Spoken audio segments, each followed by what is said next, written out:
Amen. So we're gonna be covering that part on, we're already done with the seeds. We are now covering the wind. So the wind, which is the Holy Spirit. And I'm praying that the Holy Spirit will just move freely today. And what we're gonna read is a very popular account in the Bible, the most famous verse in the Bible. And we're gonna know, it's really amazing to understand the context of these verses, because this has not been declared to everybody. The original context of this is actually a conversation between two persons. This is actually a conversation of Jesus and a guy who came to him by night, and what their conversation was recorded in the Word of God. And then amazingly, that verse there became the most famous verse in the Bible. So we're gonna go to the Word, and let's ask the Holy Spirit to just move to us, move today in a very special way. So we're gonna read it from John chapter 3. If you're excited with the Word, can everybody say amen? So we're gonna go to the Word, John chapter 3. We're gonna start with verse 1, and here's the Word of God says. It says, "There was a man of the Pharisees named Nicodemus, a ruler of the Jews, and this man came to Jesus by night and said to him, 'Rabbi, we know that you are a teacher come from God, for no one can do the signs that you do unless God is with him.' Jesus answered and said to him, 'Most assuredly, I say to you, unless one is born again, he cannot see the kingdom of God.' Nicodemus said to him, 'How can a man be born when he is old? Can he enter a second time into his mother's womb and be born?' Jesus answered, 'Most assuredly, I say to you, unless one is born of water and the Spirit, he cannot enter the kingdom of God. That which is born of the flesh is flesh, but that which is born of the Spirit is spirit.' Nicodemus answered and said to him, 'Then how can these things be? How? Paano?' Jesus answered, said to him, 'Are you the teacher of Israel, and you do not know these things? Most assuredly I say to you, we speak what we know, and testify what we have seen, and you do not receive our witness. If I have told you earthly things, and you do not believe, how will you believe if I tell you heavenly things? No one has ascended to heaven, but he who came down from heaven, that is, the Son of Man who is in heaven. And as Moses lifted up the serpent in the wilderness, even so must the Son of Man be lifted up, that whoever believes in him should not perish, but have eternal life. For God so loved the world that he gave his only begotten Son, that whoever believes in him should not perish, but have everlasting life. For God did not send his Son into the world to condemn the world, but that the world through him might be saved. He who believes in him is not condemned, but he who does not believe is condemned already, because he has not believed in the name of the only begotten Son of God. And this is the condemnation, that the light has come into the world, and men love darkness rather than light, because their deeds were evil. For everyone practicing evil hates the light, and does not come to the light, lest his deeds should be exposed. But he who does the truth comes to the light, that his deeds may be clearly seen, that they have been done in God." Today, I'm going to be speaking on the subject, move by the Spirit. I pray that today that the Lord will move in your life, that the Holy Spirit will move freely in your life, in your mind today. Father, move. Holy Spirit, move freely in our midst today. Every word, every breath, Lord, I pray that the Holy Spirit will save someone today. I pray that you're going to change us, Lord. Don't allow us, Lord, to leave this space without changing something in our lives. And we, Lord, we acknowledge that only you can do this. Not my words, Lord, not by might, only by the power of the Holy Spirit. Lord, you are here. We know that you are here, and you're going to move in our lives in Jesus' name. Amen and amen. Please be seated. Please be seated. Thank you, Father. Thank you, Lord. Thank you, Jesus. Thank you, Jesus. Thank you, Lord.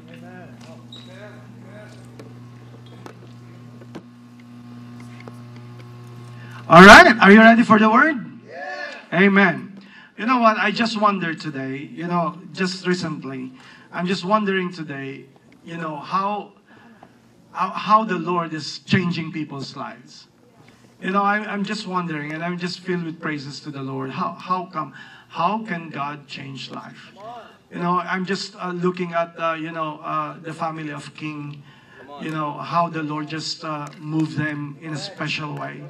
It's just amazing that, how the Lord drastically and radically saved a person like him. That even yung mga barkada niya hindi makapaniwala na siya ay binago at niligtas ni Lord. They cannot believe na itong dating ito na dati nasa away, na dati nasa inuman, dati walang direksyon ng buhay. How in the world na ang kanyang mundo ngayon is all about praising God, and it's about worshiping God, and it's about the life. He's not perfect, but you can easily see how the Lord has just touched him. And I just wonder what moved him to just come one day, na nakita niya yung post ni Rigel, and then he was so moved that he gonna say, I think I'm gonna go to church. I just wonder what moved him on that day. And I just wonder how in the world that, Rigel all of a sudden, he decided that he gonna say, I think I'm gonna attend church today. And hindi pa siya belong at the time, pero he just come because something is moving in him. I just wonder today how the Lord is moving in every person. For example, kay June, what's moving him to just go into places, preach the gospel. He can do a lot of things apart from that, but he chose to be in the community, preaching the gospel, winning souls, and reaching out to the community. I just wonder what's moving him. I just wonder today what moved Jason, who is, he knows paano siya, ang buhay niya ay malayo, he's living in shame. How in a word, ano nag-move sa kanya that he said, okay, it's enough, I'm gonna change my life, I'm gonna go to church. And isn't that amazing? Silang mag-asawa ay buong magkasama ngayon, buong pamilya. Wonderful guy, wonderful person. You will never, if you just look at it, how in the world, nag-iisip ka, ano kaya nag-move sa kanya? Bakit nag-decide siya na mag-serve? I just wonder today, what moved you today? I just wonder what moves these people to just decide that one day, hey, can I go to church? I just wonder what moves you to just, even in giving. I just believe that it's not just an idea that you're going to say, oh, I'm going to give. I always believe that something is moving in you, that you're giving, and you're just saying, oh, I think I'm going to cover that 800,000 in Jesus' name. Oh, what I'm saying is that, it's not just an emotion, it's just something is moving in you. I just wonder what's moving all the equipped teams who are serving every Sunday. Those equipped teams who are, especially those equipped teams na nakita ko na dito na lumaki sa church. Just like Alec and the Leklek and anyone who's dito na yung nagsimula. Siya ang pinaka-youngest na production team. I'm just wondering what's moving in them that they can just come and just serve the Lord. Kung pwedeng nasa ibang lugar sila. I'm just wondering what's moving sa mga youth na pwede naman nasa galaan, nasa ibang lugar, alam mo yon. And it's amazing that they are here praising the Lord. Maraming nagsasabi, ang hirap daw i-invite ng mga young people sa church. But isn't that amazing, wonderful in this church that the young people comprises hindi lang sa attendance, but the mga nagsiserve ng mga youth. Isn't that amazing? Come on, can we clap our hands for these people? I don't know about you, any one of you na dati ang buhay mo ay imposible mabago na God, pero what's moving in you that you just decided, enough of this life, I'm tired of this, and I'm gonna just move forward, I'm gonna change my life. I'm just wondering what's moving in you. I just wonder those people na pwede naman nasa ibang bansa ka dapat na ngayon, but you have chosen to be here, and you just want to serve the Lord because God has called you for such a time as this. What's moving in you? I just wonder those volunteers who you can do Saturday, especially Saturday nights, right? Dapat nasa gimikan ka, dapat nasa inuman ka dati, right? But what moved you that you stay to be in encounter, praising the Lord, worshiping, calling people, and just volunteering to just serve the Lord? I just wonder today, what's moving in every person's life? I just wonder today, what moved you that you are here? Sa aming mga bisita, what moved you that you are here? Yes, inimbitahan ka. Yes, somebody just prompted you that you come. But isn't that amazing? Ang iba dito sa inyo, hindi kayo naimbitahan. Maybe some of you are walk-ins. Maybe some of you, naisipan mo na lang na, teka muna, siguro po na ako sa church. Some church. Maybe in the Equippers Church. And the Lord move you. I'm just wondering today, all of the leaders who are serving the Lord, non-stop, Monday, Tuesday, non-stop ang e-group na umaabot hanggang 2:00. Come on, somebody. Isn't that amazing? Nag-ausap nga sina Rigel at saka sina Ambert. Sabi niya, kung noon nga, grabe tayo mag-inuman, 3 araw non-stop. Ngayon pa kaya na e-group, kahit saan to umabot, okay lang, para to kay Lord. Kahit pa magpagod, are you wondering what's moving in them? Bakit sila nagbibigay ng buhay nila sa Panginoon? Isn't that amazing na ngayon, dati ang grupo mo ay dating mga kaibigan mo na kung magmura, grabe. Ang circle mo ay grabe, puro ang pinag-uusapan ay lahat kabastusan, lahat ay green jokes. Isn't it amazing na hindi ka na masaya sa ganon? Ang hinahanap mo ay iba ng circle, hindi ka na mapakailan. I'm just wondering, what's moving you? I'm just wondering what's moving you that everybody here is listening to the Word of God. I'm just wondering, but here's the thing I discovered. You are not moved by something. You are moved by someone. You are not moved by an idea. You are not moved by a concept. You are not even moved by an advertisement. You are not even moved because somebody promoted this church to you. You are not moved because somebody just prompted you. You are not moved because you need something. Is it right? You are not moved because you want a blessing. You are not moved because you have a concept in your mind that I have to do this. You are not moved because you want to elevate your life. It's one thing to grow in the Lord, but it's another thing to be that thing that motivates your life. I know that something has not moved you. It's someone. And I just introduced to you that person was until now moving since the book of Acts. That person who feels the life of people. That person who convicts people. That person who is still alive today. Who's moving rather powerful today. Can I just declare to you who is this person? The most neglected person in the Holy Trinity. He's the one who's moving right now. He's the one who changed your life. He's the reason why you came to church. He's the reason why you have been convicted of your sins.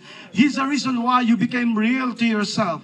He's the reason why you repented of your sins. He's the reason why you are hungering for the things of God. He's the reason why you are wanting to serve Him. He's the reason why you want to read the Word of God in the daily life. He's the reason why you are hungering for something spiritual, not just things that are just in this world, that is fleeting in this world. He's the reason why you want to listen to the Word of God. He's the reason why you want to go to the circle of people who exalt the Lord. He is the reason why you are blessed today. He is the reason why we have a church right now. He's the reason why I have power to preach the Word of God. He's the reason why people can sing. He's the reason why you cry when the Word of God is penetrating your heart. He's the reason why you are filled with emotion that you cannot express. May mga nagsabi nga sa akin, bakit nung simula ako naging Kristiyano, naging iyakin ako? It's because it's not an emotion. There's a person who's moving in you. That no matter how masculine you are, no matter how bodybuilder you are, but when the Holy Spirit is moving in you, you cannot hold the emotion. Something is touching you. And I can declare to you today, that person is none other than the Holy Spirit. He's alive. He is real. He is God. And I want to declare to you, He's active today. Without the Holy Spirit, a church is just a club.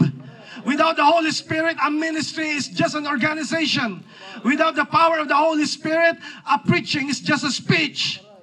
Without the power of the Holy Spirit, our singing is just a concert. But praise God that every time we are gathered, the power of the Holy Spirit converts the natural into supernatural. With the power of the Holy Spirit, the attendance became a repentance.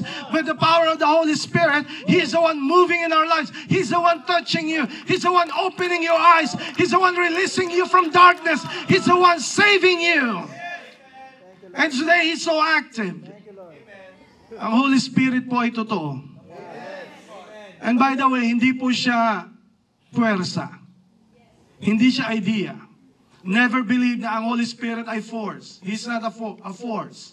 Kasi ang force, walang personality. Ang Holy Spirit is a person. He can love. He can choose. He doesn't like sin. He has a choice. He empowers. He loves you. You understand what I'm saying right now? You understand what the Bible says because of the Holy Spirit. Without the Holy Spirit, you can never understand anything about the spiritual things. It's the Holy Spirit. He's powerful. Sabi ko nga, maraming mga Pilipino, lalo kung bagong Christian, hindi na naniniwala na totoo ang Holy Spirit. Pero ito, kung naniniwala ka nga, here's the thing. Ba't di ka maniwala sa Holy Spirit? Naniniwala ka nga sa multo. Di ba karamihan sa atin, uy, may nararamdaman ako dito. Parang kakaiba. Saan galing yon? Naniniwala ka sa bad spirit, hindi ka maniwala sa Holy Spirit? Right? Ang iba pa nga sa inyo, extreme eh. Makapunta sa iba, siguro may maligno dito. Come on. All those things ay hindi maligno, hindi yan mga multo or whatever. Yun ay mga wrong spirit na nagka-camouflage as something. It's an entity. But here's the thing that I want to tell you today. Kung active ang forces of darkness, mas active ang forces of the goodness. Mas active ang Holy Spirit. That's the reason why, kung ikaw nga nagsasabi na, pag pumapasok ka sa kwarto, parang may nararamdaman ako dito. And now you're gonna say to me na hindi mo maramdaman ang Holy Spirit? Now here's the thing. Kaya mo nararamdaman, kakaibang nararamdaman mo because the power of the Holy Spirit is real. He is with you. Katabi mo siya ngayon. He is moving in you. He's whispering in you. He is moving right now in our church. The Holy Spirit is real. And all of you, I pray that you're going to experience the Holy Spirit. So today, I'm going to be talking to you that you have been moved by the Holy Spirit, especially in the area of salvation and transformation. Because siya lamang may kapangyarihan na mag-bless at magpaliwanag. Siya lamang may kapangyarihan na magbago ng buhay. Siya lamang may kapangyarihan na binubuksan yung isipan mo. Siya lamang may kapangyarihan na magligtas. Siya lamang may kapangyarihan na maunawaan mo ang mensahe ng kaligtasan. So, let's go to, now here's the thing. Everybody here has been moved by the Holy Spirit. Here's the thing. What I'm thankful to the Holy Spirit is that He can overrule emotion. Kung minsan sinusukat mo ang power ng Holy Spirit sa emotion mo. Have you been reminded last time yung message natin? Yung Valley of Dry Bones? Wala silang ginawa on their own effort to be alive. It's all by the power of the Holy Spirit. And that is why don't ever tell me na hindi kikilos ang Holy Spirit sa'yo because of your situation right now. Sabihin mo, Pastor John, napakamakasalanan ko this week. Sabi ni Lord, kung patay nga, kaya kong buhayin. Ikaw pa kaya na makasalanan na kaya kong mag-convict sa buhay mo. Never reject yourself totally na sinasabi mo, I'm unworthy. Hindi kikilos si Lord sa akin. Hindi ko feel ngayon. I praise God today that I'm not standing here because of my mood. We are standing here because of the power of the Holy Spirit. God can overrule your mood. God can overrule your emotion. God can overrule your feelings. He can move in you right now. He's burning a fire. He's blowing the wind. The Bible says, He is just like a wind. Bakit powerful? Ba't kinumpare ni Jesus ang Holy Spirit sa wind? Very simple. Because the wind, you cannot see, but you can feel. You cannot ignore the wind. You cannot deny the wind. It may be invisible, but you can feel it. Dama mo ang hangin. Dama mo ang wind. Same thing with the Holy Spirit. He cannot be seen, but He can be felt. Mararamdaman mo siya. And then the Holy Spirit is just the wind, because the wind has different power. It can be powerful sometimes. There are times that it's blowing with you. It's amazing that while I'm preparing this message, while I'm walking outside and while I'm doing the walk, I'm appreciating every blow of the wind. Because God, the Holy Spirit is saying to me, do you believe in me as literal as I am, that you can feel the wind right now? Do you feel my presence? I'm just preaching today that the Holy Spirit, the wind of the Holy Spirit is blowing in you and giving life in you. And you may feel dry today. You may feel wanting today. You may feel unworthy today. You may feel you are so sinful today. But I pray that the Holy Spirit will blow life in you right now. And He's gonna give you life. And you're gonna stand up and you're gonna praise the Lord. God is moving in you. Sino ba nagkilos sa'yo na paggising mo sa umaga, you feel na parang, Lord, I miss you. Ang Holy Spirit ang gumagalaw sa'yo.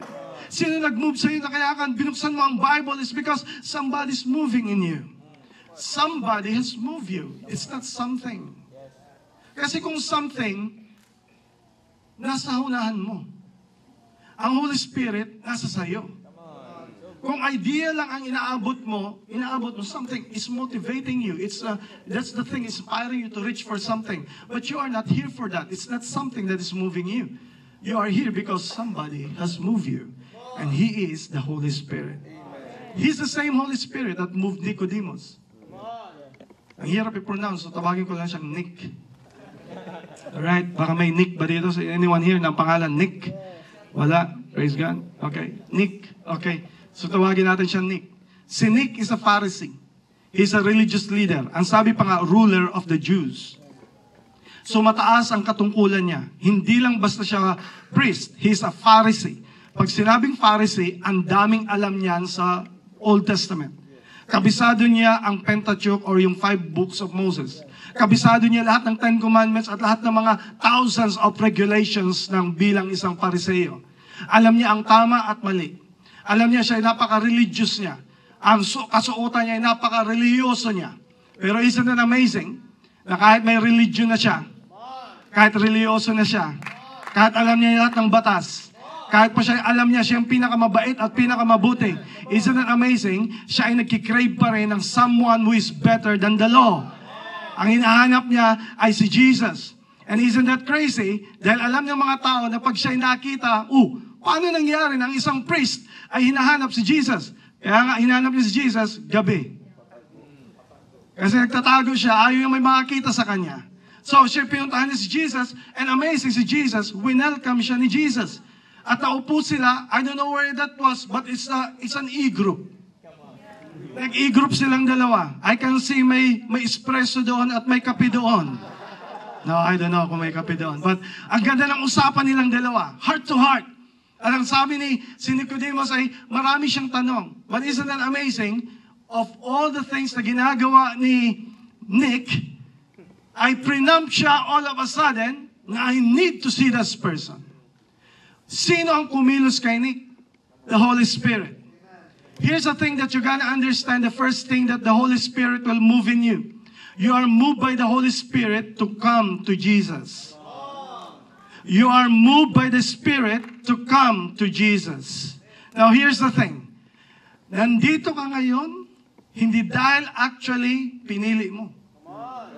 Hindi dahil may nag-respond ka na may nag-invite sa'yo.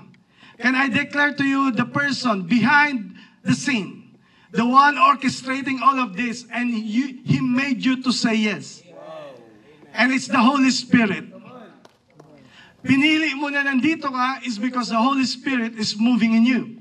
Because the number one job of the Holy Spirit is not to point to people to Himself. Follow me now.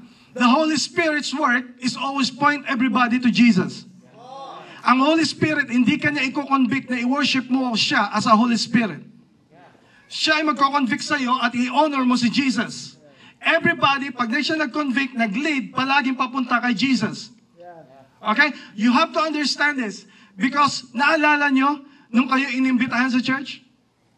Naalala nyo nung may nag-invite sa'yo, may nag-share sa'yo ng Word of God? Naalala nyo na first time pa pumunta ka? Akala mo ikaw ang nag-effort? Akala mo ikaw ang nag-decide? Can I just tell you today?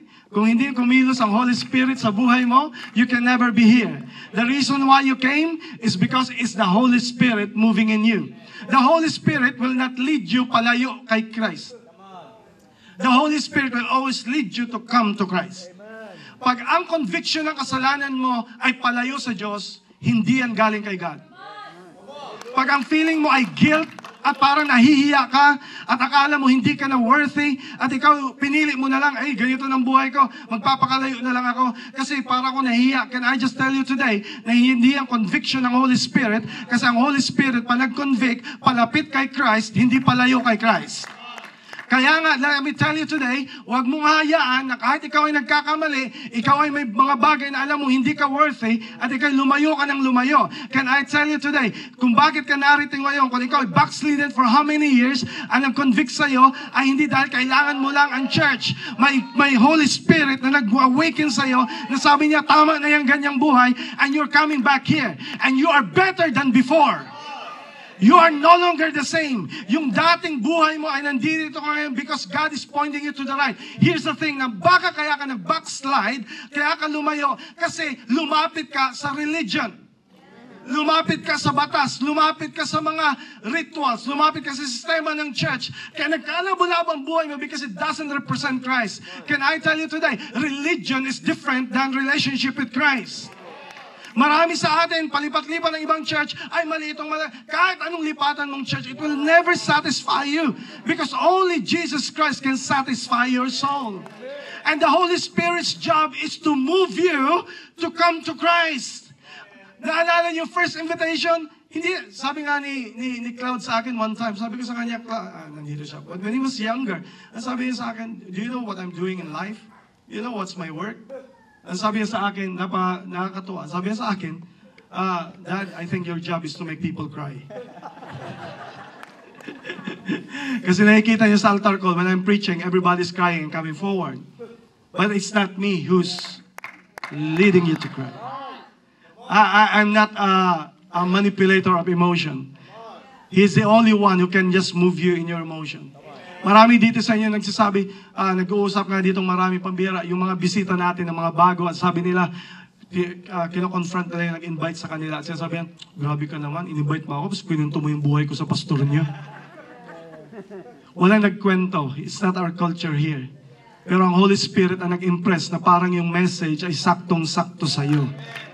Hindi ako yon. Ang Holy Spirit ang nagsasabi para malaman mo that He is alive here. He is moving in your life. He is the one pointing you to Christ. And can I tell you, ladies and gentlemen, the Holy Spirit is not moving you to lead you to somebody.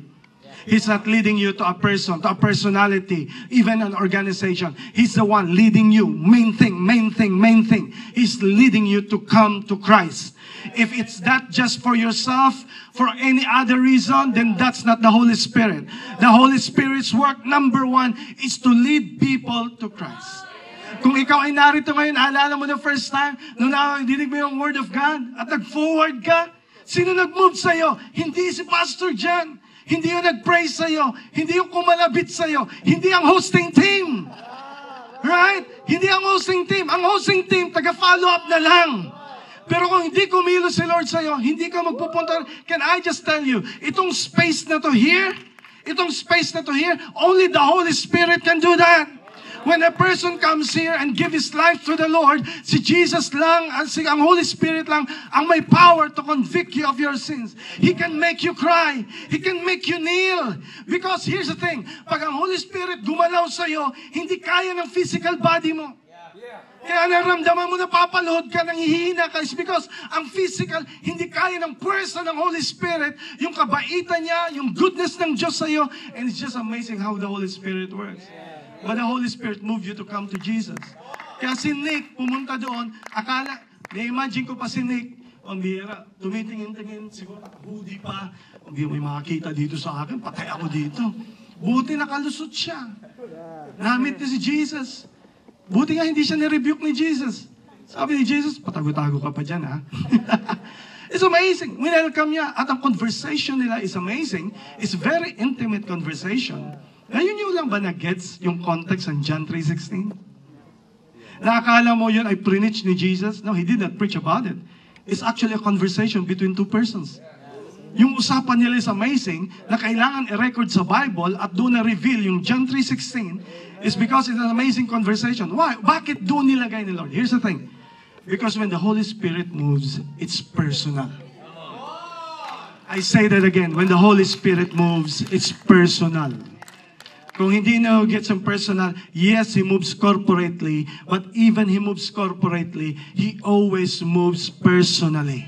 He convicts you personal. Hindi yung katabi mo, hindi yung nasa likod mo, hindi yung asawa mo, hindi yung anak mo, but personal. He moves to you. He is working in you because He wants it to be personal.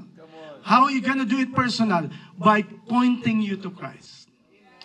And that's why when He points you to Christ, the second thing will happen. You are moved by the Holy Spirit to be born again. You are moved by the Spirit to be born again. Why this is very important, even especially in our days? Because here's the thing. Without being born again, church is useless. Come on. Did you get that? Yeah. Without a person being born again, even you're going to church, it's hopeless. It's useless. Amen. Why? Because it's not the church who can change your life. It's not the church who can save you. The only person who can save you is none other than the person of Jesus Christ. Amen. Born again. Let me ask you, are you born again? Yes. So even that question is confusing to some. It's because ang akala mo ang born again is a denomination. Akala mo ang born again is a religion. Can I declare today, born again is not a religion, it's an experience. Born again is not a denomination. Kaya nga pag may nagtanong sa'yo, born again ka ba? Ang tanungin mo din siya, pabalik, tanong din. Ano gusto mo sabihin ng born again? Kasi pag sinabi mong born again na kasama sa isang grupo, ay hindi po ako doon. Ang born again po ay personal na experience. Kung sabihin ng born again, sa salitang born, saka again. Born again. Bakit mahalaga ang born again? Kasi kailangan mo ng tao ma-born again bago sila magkaroon ng blessing. Kasi you're not here because of blessing. We are so saturated in our social media. Ang mga messages natin is, God has to bless you. God has to prosper you. God will bless you. And that's all true. Pero all those things are useless kung hindi ang tao ma-born again. Because ang born again is an experience. Hindi niya ma-cherish ang life na meron kay Christ kung hindi siya naka-experience ng personal salvation. Ba't ko ito nasabi? Kasi na-experience ko personally. 3 years ako na nasa church as a young person. Kasi akala ko noon, damay-damay lang. Sumama ang church ko, sumama ang kapatid ko sa isang church, syempre, 8 kami magkakapatid. Syempre, pag sumali ang isa sa isang bagay, basketball, sasali din kami. Pag sumali sa ganito, sasali din kami. Nakita ko yung panganay ko, okay to, masaya to, maraming tao. Sumali din ako. Sumabay ako sa flow ng church. Sumabay ako sa motion. At crazy sa church, kaya nga mahalaga ang discipleship. Mahalaga ang mentoring, kasi wala naka-check sa akin. Isipin mo, naging youth leader ako. Naging youth leader ako for 3 years. Nagpipreach na ako sa young person. Pero yung pala, hindi pa ako saved. Hindi pala ako naka-experience ng born again. Kasi sumabi na ako nag-flow lang ako sa motion. And then that's why I want the Holy Spirit is moving today. And the thing is, all of a sudden, the Holy Spirit, I praise God na hindi ako pinalampas ng Holy Spirit. Praise God na hindi nagsabi siya, okay na yan, youth leader ka na, sige na, pwede na yan. Hindi po pwede. Because you need to be born again. So what happened is, one day, habang nagpipreach ang pastor namin sa church, all of a sudden, kinonvict ako ng Holy Spirit. Isipin mo, nagpipreach na ako, kumakanta na sa worship, lahat na, I'm so active sa church. All of a sudden, ang Holy Spirit, the wind of the Holy Spirit just strike me in one Sunday. At sabi niya, John, you are not yet saved. Wala kang experience, and tinagtakpan ko pa. Kasi parang ko, hindi, doubt lang to, doubt lang, doubt. Buti, doubt, hindi gout. Sabi ng Holy Spirit sa akin, no, wala ka pang relationship. Ito ang tanong sa akin ng Holy Spirit, kailan mo tinanggap si Christ? Have you take note? Pinupoint niya ako papunta kay Christ. Hindi niya ako tinanong kung active ako sa church, nagsiserve na ako sa church. Ang tanong niya, have you accepted Christ? Ang crazy, kasi nagpapatanggap ako sa tao. Nagpipreach ako sa church, nagpipreach ako na tumanggap kayo kay Jesus kasi I just flowed with emotion. Sumabay lang ako sa agos ng church. Pero wala pala akong personal. Hindi ko sabi na tumanggap yung wife mo ay kasama ka na doon. O tumanggap yung husband mo ay damay na ako doon. Hindi. Walang proxy sa salvation. Kailangan tumanggap ang tao personally. And so what happened was, pinagtakpan ko, nag-fasting pa ako kasi akala ko doubt. Hindi madala sa fasting. Sabi ko, mag-share na lang ako ng gospel. Ito nangyari. Nag-share ako ng gospel sa isang tao sa school at lahat na sinasabi ko, bumibelta sa akin. Sabi ko sa kanya, you know that you're a sinner before God? For the wages of sin is death. Ang Holy Spirit, sasabihan ko, ikaw yun. kailangan mong maligtas. Sabi ng Holy Spirit, ikaw yun. Tumanggap ka kay Kristo kasi pag hindi, pupunta ka ng impyerno. Sabi ng Holy Spirit, ikaw nga yun dyan. Ito ang crazy. Tumanggap yung tao. Bakit? Nasa Bible na kahit ang mga tao, ang gospel ang powerful, hindi ang tao. Ang message ang powerful, hindi ang tao. Kaya may mga iba ng mga false religion na masabi lang na may Christ, pero kahit pa paano nagpipreach ng gospel, magugulat ka, may nababago, naliligtas. Kasi ang message ang powerful, hindi... No, okay. So what happened was, I keep on sharing the word of God. Di ko na kinaya. Kasi nahihiya ako na aminin ko na, paano ito pag nalaman? Youth leader ako, hindi ako saved. Pero hindi ko 1 month ako inabot na nag-struggle ako, hindi ako makatulog. Praise God, hindi ako inabot ng kamatayan bago ako tumanggap. Kasi pag inabutan ka ng kamatayan na hindi ka paligtas, ay alam mo kung saan ka pupunta, right? And there's only two places in this world. It's either heaven or hell. And when you have no Christ, you're gonna go to hell. That's what the Bible says. But ang revelation ni Lord, kailangan natin lahat ng tagapagligtas. Kailangan natin si Kristo. The only requirement is to be born again. So what happened was, hindi ko na kinaya, nagpipreach yung pastor, sabi, ako magpipreach sa gabi. So, tinapitan mo yung pastor ko, sabi ko sa kanya, I have a big problem. Hey, what's that? So, akala niyo kung ano nangyari sa akin. Tinabi niya ako sa likod ng stage. Anong sabi sa akin, what's the problem, John? Oh, this is crazy, sabi ko. I think I'm not yet saved. Sabi ng pastor, ay, pambihira naman. Pambihira. Nagpipreach ka na sa hindi mo pa yan? Because it's not about knowledge. Hindi yan, hindi ang pagkaalam ang nagliligtas. Ang nagliligtas ay pagtanggap. Kahit alam mo, kung hindi mo tinanggap, hindi ka masasave. Parang ganito lang yan. Kinuha yung phone. Parang ganito. Alam ni Tristan na phone to, right? Iba yung alam, iba yung nasa kanya. Kailangan ang salvation tinatanggap. Maraming tao alam na si Jesus Savior, alam na siya ay rabbi katulad ni Nick, alam niya na siya ay magaling, pero iba yung alam sa tinanggap. Kailangan tanggapin mo para mapasayo yung life na binigay sa ni Christ. Are you following me now? And it's the Holy Spirit who gonna move you to be born again. What is born again? Here's the thing. And when I realized that, ang sabi ng pastor ko sa akin, ay may malaking problema tayo niyan. Paano yan? Sabi ko, yun nga problema. Pastor, how are we gonna fix this? Buti yung pastor ko is a very driven. Driven ang personality niya. Hindi siya nag-iisip, hindi siya nag-analyze. Sabi niya, ay, ayusin natin yan ngayon mismo. Sabi ko sa kanya, paano? Ay, kailangan, ang buti, bago ako lumapit sa pastor ko, is that on that Friday, hindi ko kinaya. Sabi ko, Lord, okay, I give up. Yes, I am not saved. Paano ko nalaman hindi ako saved? Listen to me. Kasi hindi ko maalala kung paano ko siya tinanggap. Naalala ko paano ko sumali ng church. Pero hindi ko maalala paano ko tumanggap. Here's the thing. Pwede mo makalimutan ng date, pero imposible makalimutan mo paano mo tinanggap. Right? Kasi kung hindi mo alam, paano? Kung saan ba, kailan ba? Isipin mo, nag-history check ako sa sarili ko. Wala talaga. So kung wala, anak, sabi niya, hindi nga anak, hindi pa pala ako anak. Sabi ng Holy Spirit, hindi ka pa saved.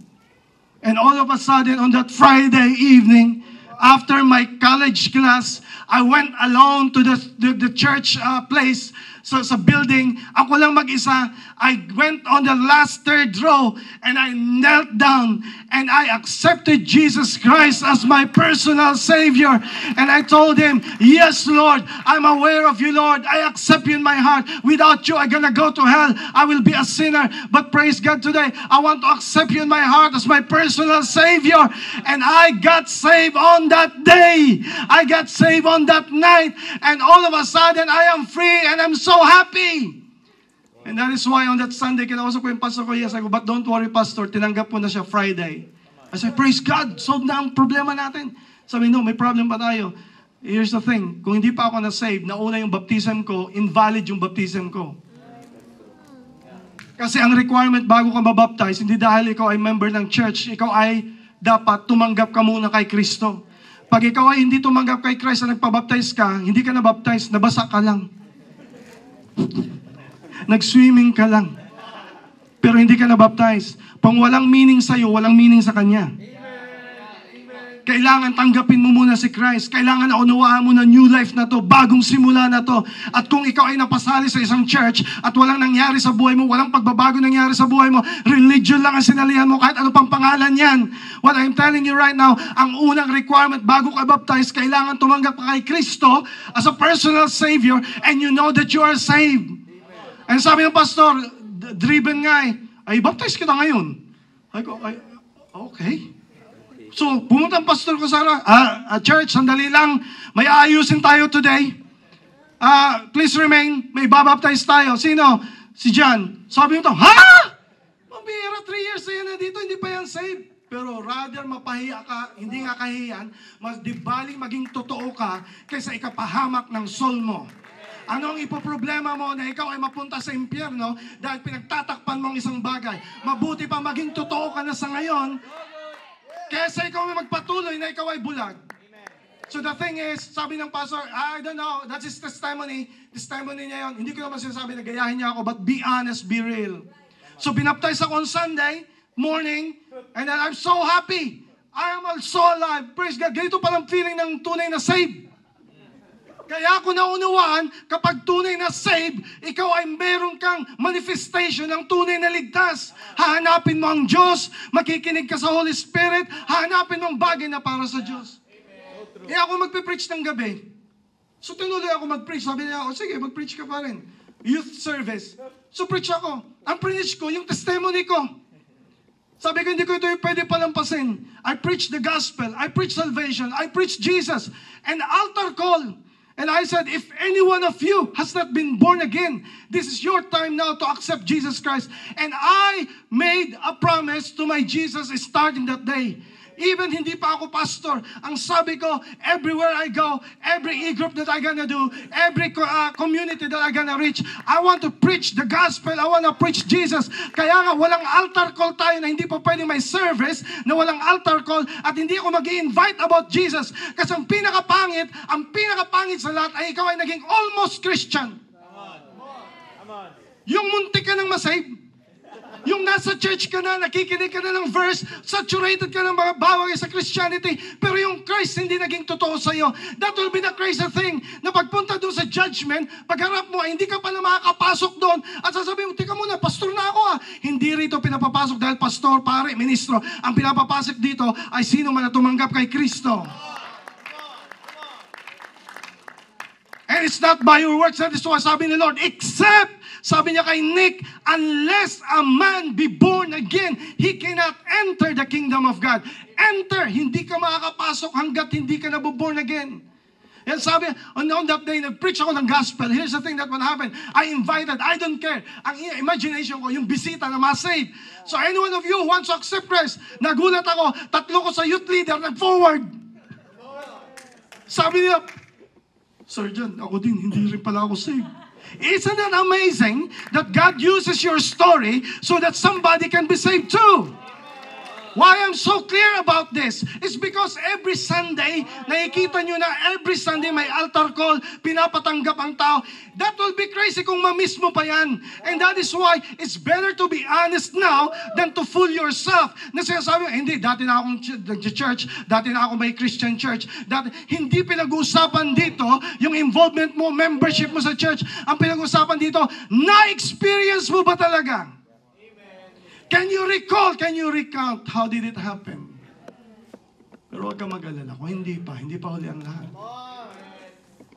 It's better for you to accept Christ now. Si Jesus, napaka-merciful at napaka-patient niya. And the Holy Spirit will move you to come to Christ, and the Holy Spirit will lead you to be born again. Bakit? Anong born again? O tingnan natin, born again, sa sobrang gamit, hindi natin alam anong gusto sabihin. Born again is born, sinilang. Again, come on. Muli. So twice ka dapat ipanganak. Di ba sabi ko last Sunday, kailan yung birthday mo? Okay? Alam nyo lahat ng birthday nyo, right? Pag hindi nyo alam, may problema tayo dyan, right? Alam natin lahat ng birthday natin. Dapat may 2 birthday ka. Kailan yung second birthday mo? Yun yung spiritual birthday. Yan yung tumanggap ka kay Kristo bilang tagapagligtas. Yan yung born again. Twice ka dapat sinilang. Because here's the thing, listen to me. Para ang pattern is this, born twice, die once. Born twice, die once. Pero pag ikaw ay born once lang, you're gonna die twice. Born twice, pinanganak ako January 31, ako'y na-save December 1990, so twice ako na born in my life. Kaya born again. Ngayon, ang sino mang born again, ang sabi ni Lord, hindi ka na mamamatay ng spiritual death. Mamamatay ka physical isang beses lang, pero wala ka ng second death, which is going to hell. So pag ikaw ay born again, twice ka sinilang, isang beses ka lang mamamatay physical, pero yung spiritual death mo will no longer happen. You're no longer going to hell, you're going to heaven because you got saved. Pero kung born once ka lang, birthday lang ang meron ka, at wala kang spiritual birthday, dalawang beses ka mamamatay. You're gonna die spiritually on that day, kung kailan tinapoint ni God, pero yung soul mo ay pupunta sa hell, at ang tawag doon ay spiritual death. And you don't want that to happen to your life. May mga tao nagsabi sa akin, Pastor John, hindi ako naniniwala sa impyerno. Sabi ko, okay lang, take the shot. Take the risk. Now here's the thing, ang sabi ko sa kanya, kung mamamatay tayo, na tayo ay pipikit lang ang mata, and all of this is nothing, nothing, you will annihilation, that's it. Ay okay, I have nothing to lose. Pero sabi ko sa kanya, paano kung totoo ang sinasabi ng Bible? Anong security mo? You're a smart man, you're a smart person. Nagpapa-insure nga ang tao bago mamatay para sigurado na lang insurance sa iwanan. Ba't di ka maniwala ng assurance na pwede kang maligtas from hell at ikaw ang makatanggap ng heaven? Now here's the thing, being born again is not by religion. May religion na si Nick. Fariseo na siya, ang galing-galing na niya, kabisado niya ang law. Pero hindi ko sabihin may religion ka, ayun magliligtas sa'yo. And only the Holy Spirit can make it clear to you. Maraming mga reliyosong tao, mga debotong tao, pero bakit hindi makita-kita na napakasimple ng salvation? It is not by works, it is not by religion, it is not by your good works, it is not by yourself, it's only by Jesus Christ. Kasi kung si Jesus Christ hindi ang pang-way ng salvation, ba't pa siya kailangan bumaba? Kung kaya naman pala natin iligtas ang ating sarili, bakit kailangan pa siyang bumaba? Pero kaya siya bumaba dahil alam niya ang way lang para mapatawad tayo sa ating kasalanan ay kailangan may magbayad ng kasalanan. And He died on the cross for you and for me. At ang sabi niya doon sa cross, it is finished! Kasi kung sabihin ng it is finished, done na, tapos na. Hindi installment ang salvation. Ang salvation ay hindi kailangan mong paghirapan. Ang salvation is a personal experience. Wala kang gagawin kundi magtiwala ka kay Christ. Amen. Born again, it's a new birth. Huwag mong hanapin ang new blessing kung walang new birth. What's the use? Pinayaman ka nga ni Lord sa lupang ito. Namatay ka, paimpyerno ka pa rin. Anong way na pinagaling ka ni Lord? Physically. Pero pag namatay ka, hindi mo pala makakapunta ka sa langit. What's the point? Everything in this world will only have meaning if a person will be born again. And born again is not baptism. Born again is not observing a sacrament. Born again is not a religion. Born again is a personal experience of Christ. Sabi nga ni Nicodemo, sabi niya ni Nick, ang galing ni Nick. Sabi niya, paano to Lord? Paano? Papasok ulit yung tao sa womb niya? Sabi ni Lord, ang galing-galing mo. Teacher ka ng law. Hindi mo mag-get yung sinasabi ko. It's because without the Holy Spirit, kahit anong talino mo, hindi mo maintindihan. Huwag mong sasabihin na matalino ka, kaya mo nataunawaan ang Word of God. Kung wala ang power ng Holy Spirit, you will never understand any inch and anything about the Word of God. Kaya sabi ni Nick, paano po ba ma-born again? Ang galing ni Lord. Ang sabi niya, except a man be born of water and the Spirit. Ang water doon ay hindi baptism. Ang water doon ay Word of God. Ang water doon is the Word of God, hindi baptism. Ang Spirit doon ay movement ng Holy Spirit na nakukonvict siya. At ang sabi na, itong amazing, itong pinaka-wonderful na nangyari. If you gonna observe yung usapan nila, Hindi napapansin ni Nicodemo na yung kausap niya, yun na mismo ang source ng life. Di ba? Nag-uusap sila, sabi niya, for God so loved the world that He gave His only begotten Son. Hindi, ako yun.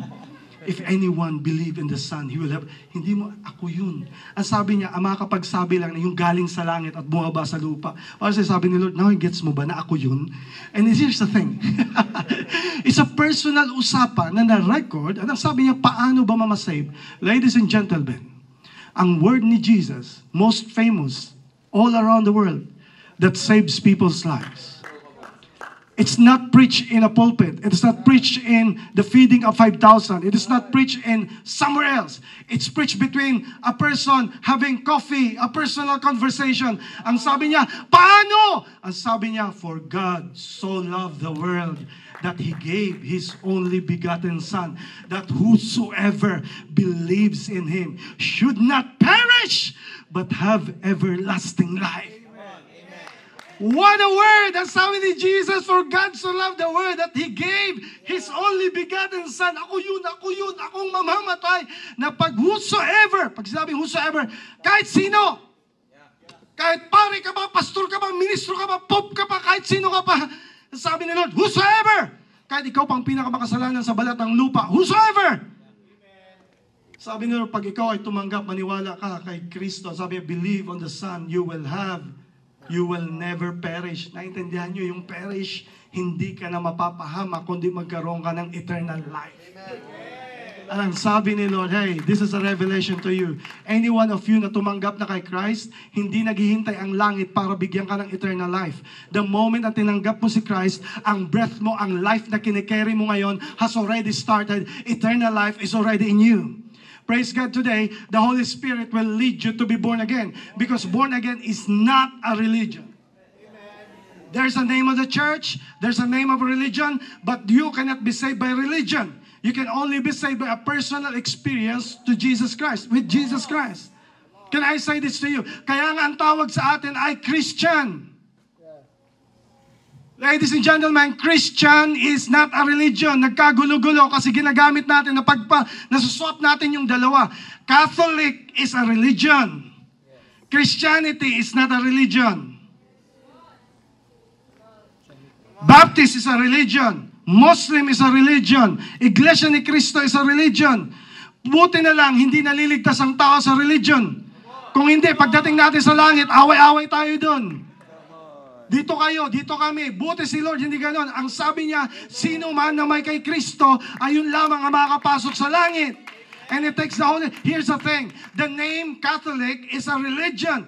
Christianity is a personal relationship. Bakit? Ang Christian word is Christ.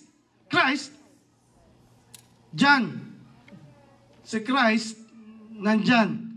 Si Christ, yan. Kung sabihin, hindi religion mayroon ka, si Christ ang nasa sayo. Are you getting this one now? Praise God that salvation is not by our works. Kasi paano kung by works? Sino rito ang, kung sa kabutihan, pakitaas nga ang kamay kung sino rito ang pinakamabuti. O ituro nyo kung sino. Alam nyo kung bakit hindi by good works? Kasi pag by good works, lahat magmamayabang tayo pagdating doon sa Judgment Day. Pagdating ko doon, pambira, unahin niyo ako, Lord. Mas mabait ako dyan kay Rigel. Oh, good works eh. Ang good works, ang tendency mo ay magmayabang ng kakayanan mo.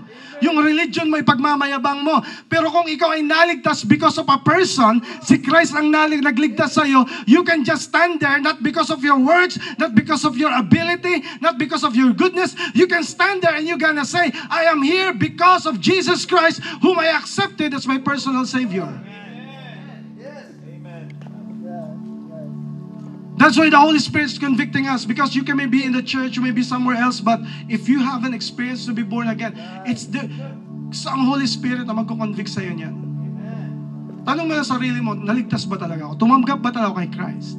Kaya nga, we make you a favor dito sa church na to. It's because we want to make clear na pag nag-invite tayo ng salvation, maliwanag na tumatanggap kay Kristo. Bakit? For your sake. So that pag dumating yung time na ikaw ay nag-iisip, no, I gonna remember paano ko siya tinanggap, maliwanag sa akin na tinanggap ko siya bilang tagapagligtas. And the Holy Spirit will move you to be born again. Pero hindi doon nagtapos. Sabi ni Nick, paano ba ito nangyayari? So the thing is, ang unang ginawa ni Nick is that, ang sabi ng verse na kasunod, it's a famous verse. John 3:16, right? Pero tingnan nyo yung kasunod. Tingnan yung kasunod. Can you show the verse? For God so loved, right? Pero yung next verse, look. For you who believes in Him is not. Wag niyong masyadong John 3:16 lang. Pansinin niyo naman yung 17. Sabi niya, he who believes in Him is not condemned. But he who does not believe is condemned. What? Did you get that?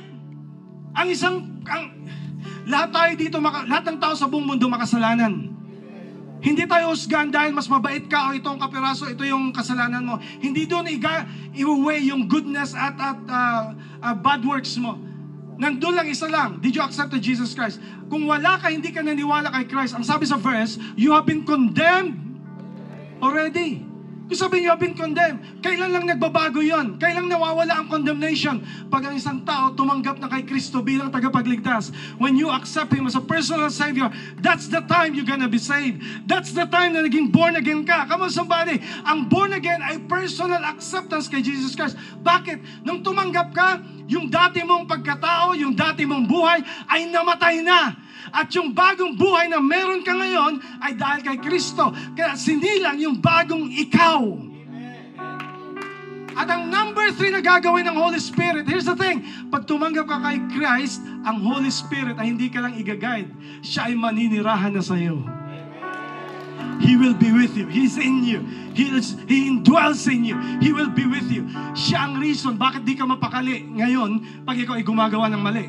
Hindi po yun konsensya. Holy Spirit po yun.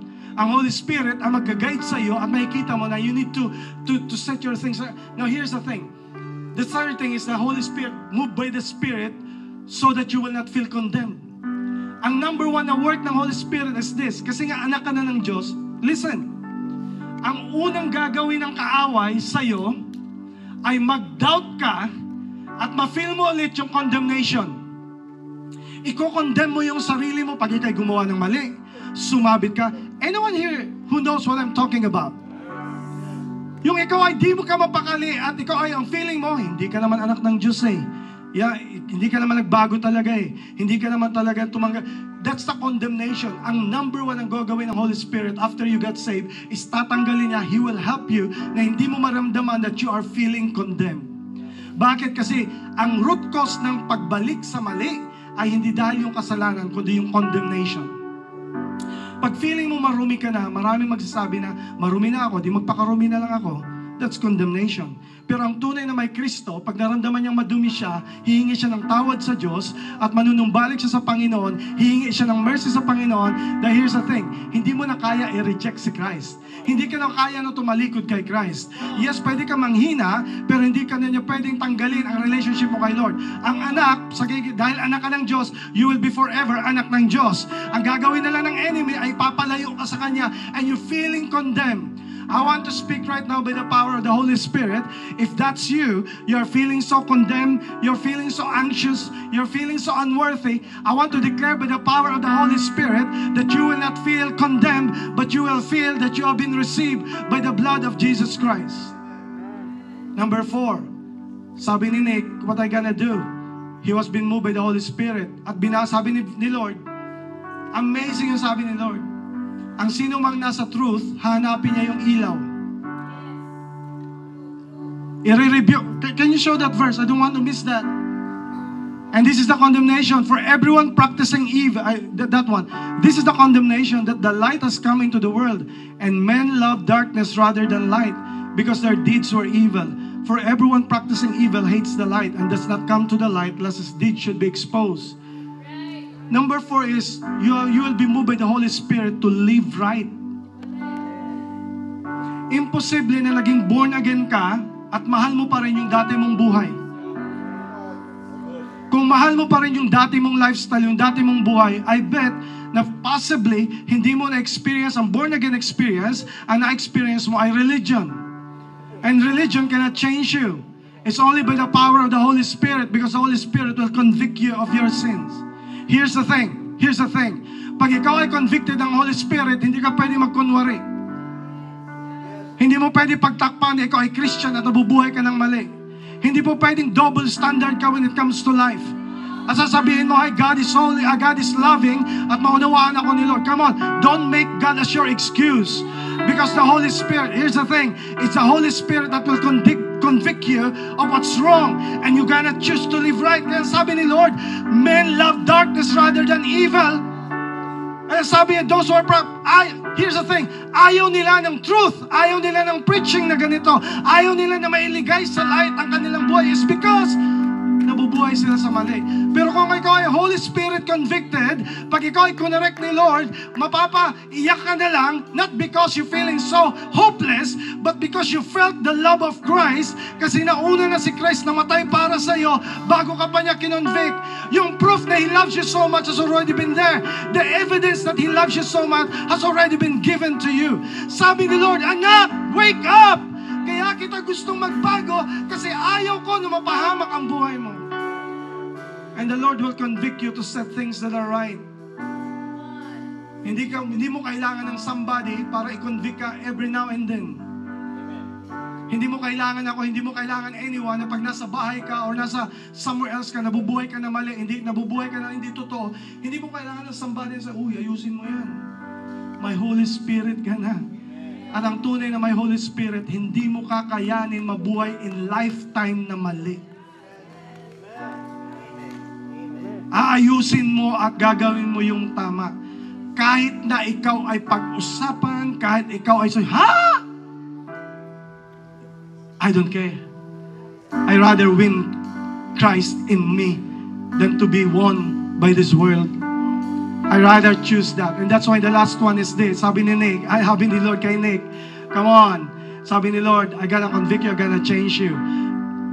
If you know the story, si Nick, finally, sa last chapters ng Gospels, he finally came out. He openly let the people know that he is a Christian. Siya pa ang tumulong sa pagpapalabing kay Christ. Hindi rin niya kinaya because here's the thing, the last one, you will be moved by the Spirit not to be ashamed, to not be ashamed of Christ. Pag ikaw ay may Holy Spirit, here's the thing, paano mo ikakahiya? Paano mo itatago ang Savior na nagligtas sa'yo? I'm just praying that today, come on, people should see, people should know that you have been changed by the blood of Christ. I pray that today you will have a different boldness na hindi mo siya ikakahiya. And you're gonna say to the world, hey, hindi mo naman pinagmamayabang yung sariling kabutihan mo eh. Ang pinagmamayabang mo yung persona na namatay para sa'yo at siya nagligtas sa'yo. So kung kukutyain ka, hayaan yung kutyain ka na papunta sa Kanya kasi it's not your fault na ikaw ay binago ng Diyos. Ang Diyos ang nagbago sa'yo, so let them question God who saves you. But I want to declare today, enough na tinatago mo si Jesus sa buhay mo. Enough, ang Holy Spirit magkukonvict sa'yo na hindi mo ikakahiya ang Kristo na tinanggap mo. Alam ba sa office mo na ikaw ay anak ng Diyos? Alam ba sa trabaho mo na ikaw ay Christian na? Alam ba ng girlfriend mo? Alam ba ng boyfriend mo? Alam ba ng mga family sa kilala mo na ikaw ay Christian na? Now, I'm not pushing you. But here's the thing, it's the Holy Spirit that will flow in you. Sabi ng Holy Spirit, what's wrong? Kung noon ka, pinopost mo pag ikaw ay lasing.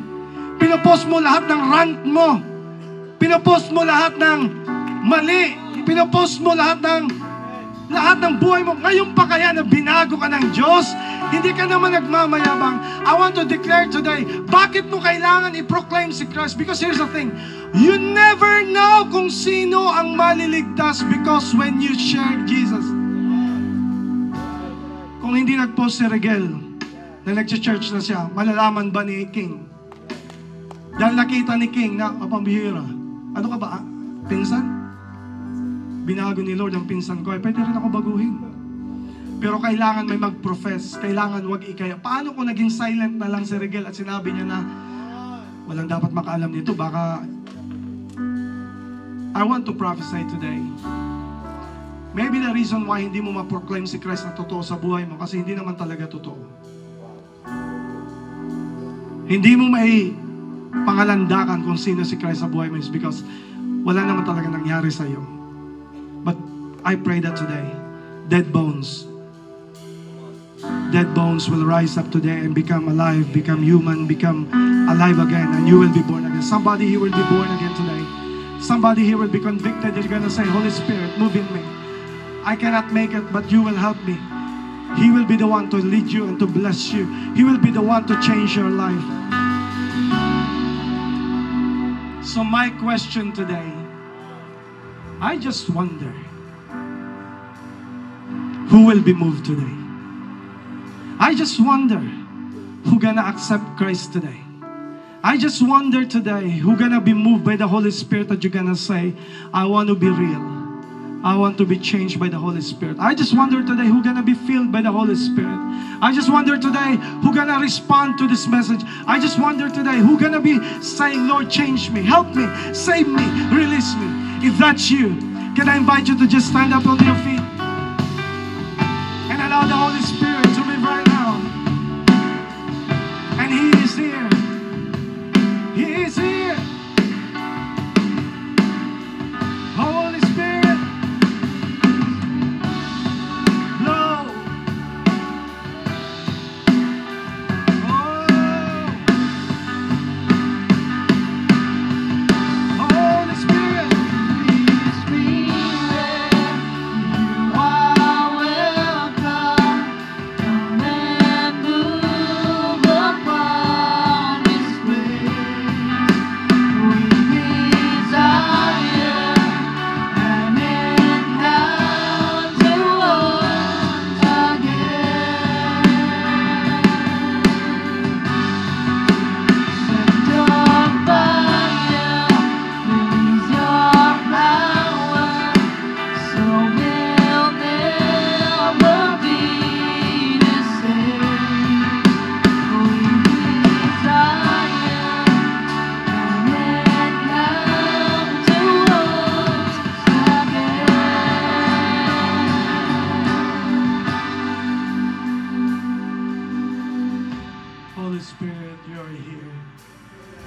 He is for you.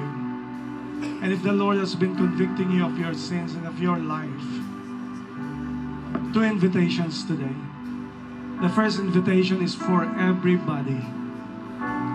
Are you really saved? Have you really experienced His salvation? Talaga bang tinanggap mo si Kristo sa puso?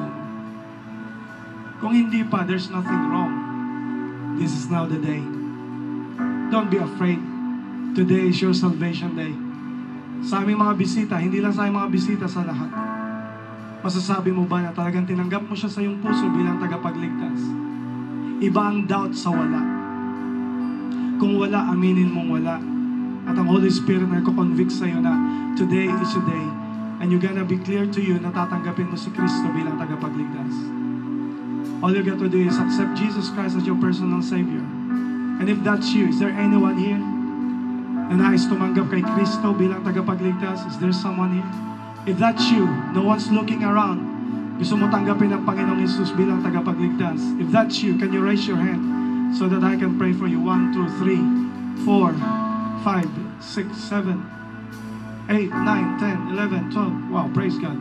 Come on, in Jesus' name. I can see even hands of those people na galing sila sa ibang churches. Praise God, you are real today. Praise God, I'm happy for you. It's better to set it right now rather than those people who lift your hands of accepting Christ as your personal Savior. Now I'm saying hindi lang bisita, to everybody. Today is reality day. Today is salvation day. Huwag kayong magpatalo sa hiya dahil sasabihin ng kaaway sa iyo, wag. The Holy Spirit is moving in you. Come on, do it now. Today is the day of your salvation. Sa lahat naman nagtaas ng kamay, I don't care kung saan galing kayo, church kayo, or maybe part na kayo ng church na to. It doesn't matter. If that's you, today is your salvation day. You make it want to be clear to your salvation day today. How about, can I invite you to come here in the front and just surrender your life to Jesus? Come on, don't be ashamed. Come. The Holy Spirit is moving. He's moving.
Everybody right now can you just close your eyes and allow the Holy Spirit to move in you? If the Holy Spirit is moving in you, maybe not the number 2, but maybe the Holy Spirit is leading you to number 3 and number 4, number 5. The Holy Spirit is saying, come on son, ayusin natin yung dapat ayusin. If that is you, you're not hopeless. Kayang ayusin ni Lord ang buhay mo. If that is you, at gusto mo magpaayos kay Christ, kay Lord, the Holy Spirit is moving in you right now. If that's you, someone here is feeling so anxious of guilt, you're feeling so condemned, today is your day. The Holy Spirit is about to release you from what's condemning you. If that is you, as we're gonna sing the song again, the Holy Spirit will move you. Can you come and join and be released? Be released.